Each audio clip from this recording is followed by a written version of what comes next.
पिटी पड़ी एठी बा नहीं लागी बे कष्ट लो ओनाने का नाचला रे यानो बिनी चंदू काहे के सभ्य समाजर मनीष बेले बेले विपदगामी होई पड़े। मनीष पणिया मध्यरे पिशाच सवार हुए, भूली जाए हिताहित ज्ञान। एही अमानुषिक कार्य को विभिन्न महल रे निंदा करा जायछि। एमिति निंदनीय काम जणे युवक करुथिबार मोबाइल को भाइराल हेबारे लागिछि। ए मोबाइल रु से मोबाइल को घुरी बुलुछि एही दृश्य। एमिति घटना वासुदेवपुर ब्लॉक रो सुगो पंचायत रे देखिबाकू मिलिछि। षंढ धान बिलरे पशिजिबारु किछि उद्भ्रांत युवक जीवंता दाली देबाकू उद्यम करिसेंती। पुणी सर्वसाधारण रे सुगो ग्रामर रवींद्र बारिक एक षंढ को महादेव को मंदिर आगरे छाड़ी देइथिले। एही षंढ गाँ रे बुली चरी खाए। आज षंढटी धान बिलरे पशिथिला।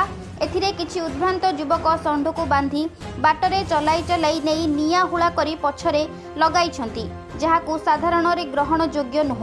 ए संपर्क में षंढ मालिक रवींद्र बारिक को पचारि जिबाकू युवकंक काम को ना पसंद करिसेंती। एने वासुदेवपुर थाना रे लिखित अभियोग परे पुलिस तदंत आरंभ करा जायछि। वासुदेवपुर पुलिस 2 जन को गिरफ्त करी कोर्ट चालान करिसेंती। भद्रक जिला वासुदेवपुर ब्लॉक रु शेख साइद कादरीन को रिपोर्ट, द रिपब्लिक ओडिशा 24।